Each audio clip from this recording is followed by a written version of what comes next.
All right there, everyone. The ratings for fake news CNN are just imploding. That's what we'll be talking about on today's video. A number of news outlets are reporting that CNN's overall ratings have been experiencing really nothing less than a massive decline over the last 18 months or so. According to Adweek, CNN experienced a whopping 25% drop in their primetime viewership over the last year, which puts CNN under the million mark in terms of total daily viewers. I think CNN is lucky if it gets 1 million viewers during their daytime coverage, and they're pulling in just about 800,000 for their primetime viewership. In fact, one week, I believe it was in May, their primetime viewership dropped by an astonishing 35%. That's over a third of their viewers basically checking out over the course of a week. I think you just need to let that hit you. A third of CNN viewers stopped watching. Now, by comparison, Fox News during that same week experienced nearly a 10-point increase in viewership. In fact, Fox has actually increased its viewers by over 5% over the course of the last year and is drawing between 1.52 million viewers per day.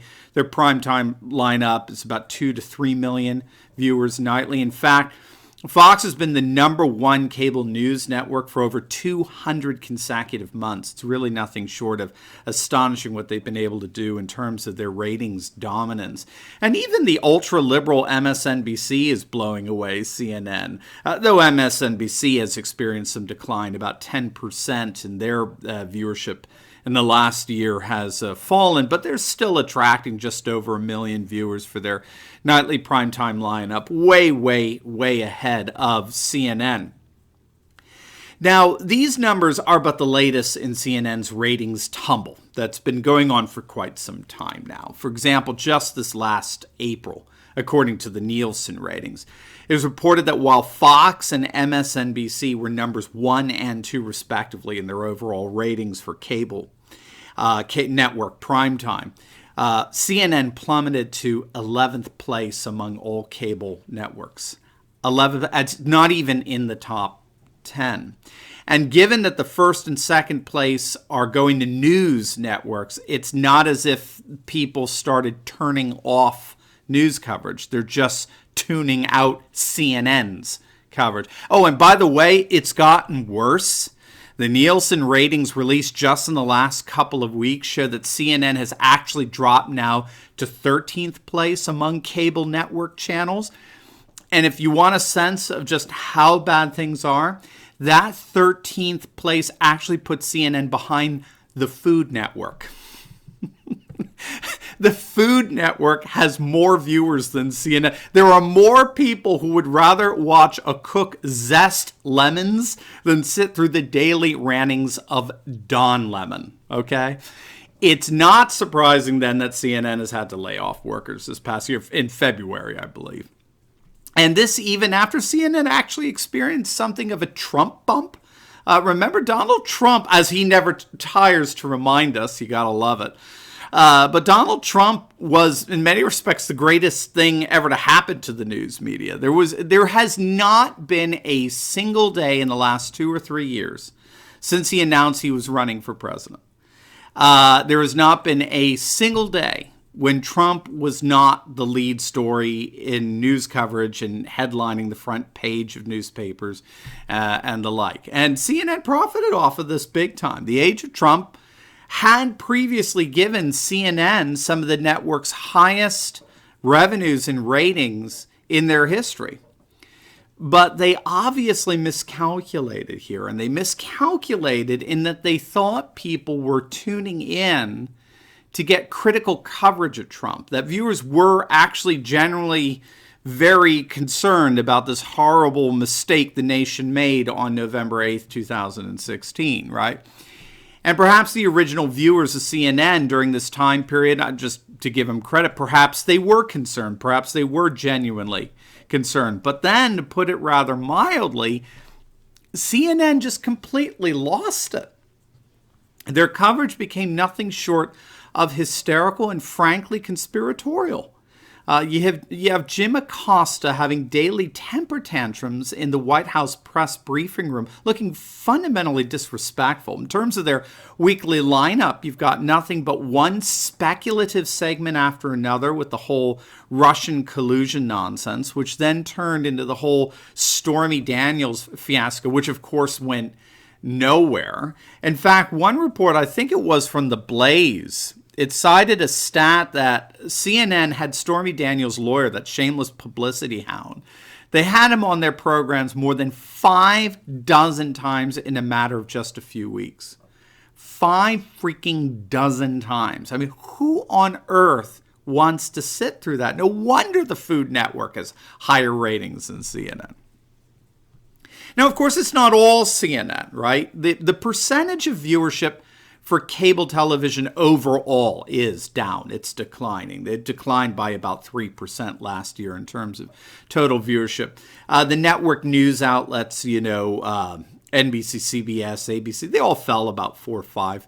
In fact, people are actually watching less and less television in general, especially when it comes to news. I think there was a Pew Research that did a study, that did a study that found that an average of just 37% of American adults got their news from television on a regular basis back in 2017, which was a nearly 50% reduction from the previous year. So television news in general is really plummeting in terms of total number of viewers. So it's not all CNN. And of course, more and more people they're getting their news from what scholars call a network society, which is made up of virtual communities, kind of like what we have here on YouTube. And so more and more people are recognizing that they have a significant amount of control and indeed influence over their news. And they recognize that news reflects a worldview. How events are selected and interpreted involves a particular view of life from the vantage point of the reporter. And populations are increasingly choosing news outlets that reflect their values, their worldview. And in an increasingly conservative age where populations are turning to nation, culture, and tradition as a sustainable way of life, these corporatist, globalist media outlets like CNN just look increasingly implausible, indeed, frankly, silly. We live in a world today where more people own a mobile device than a toothbrush. Where if Facebook were a country, it would be the largest population on the planet. And so it shouldn't surprise us that we are transitioning from an old media context that largely lectures its constituents on news events and interpretations to a new network society wherein the constituents are active participants in what constitutes a news event and its various interpretations. This is why I always encourage you to comment on every video that I do, because in the new media, the world of a network society, you are actually part of the news. It's just amazing stuff. Now, having said that, what's so interesting here is that local television news is still very popular. And more people get their news from their local news stations than they do from the big networks or cable news. And what's so cool here is when it comes to local news, it's that we're in the midst actually of an acquisition of an organization known as Tribune Media, which is being bought out by a pro-Trump media conglomerate called Sinclair Broadcast Group. And if this acquisition goes through, that would effectively put this pro-conservative corporation in charge of local news outlets that are an estimated reach of 70% of the American population. Now, of course, liberal news outlets like CNN and Rolling Stone and the New Yorker, they're just utterly up in arms over this. They think it's a completely unprecedented power grab. In many sense, they're right. But of course, no one's listening to them. They've killed off their viewers. This is the consequence of becoming the conspiracy nut network, right? Nobody's listening to CNN anymore. And so it does look like the Trump administration has cleared the way for the Sinclair Group to gobble up both print media and local television outlets to achieve precisely this kind of media domination, all coming from a nationalist, populist world and life view. And so poor CNN, they continue to implode as they peddle in fake news. All the while, conservative, nationalist, and populist news outlets are growing by leaps and bounds. It really does appear that the old secular, liberal, globalist media outlets are history. But I wouldn't feel too bad for them. After all, Don Lemon can always learn to cook. As always, please like, comment, and subscribe. Click on that Patreon link below. Become a monthly supporter of this channel and help us to continue to analyze current events in light of awesome conservative trends so that you can personally and professionally flourish. God bless.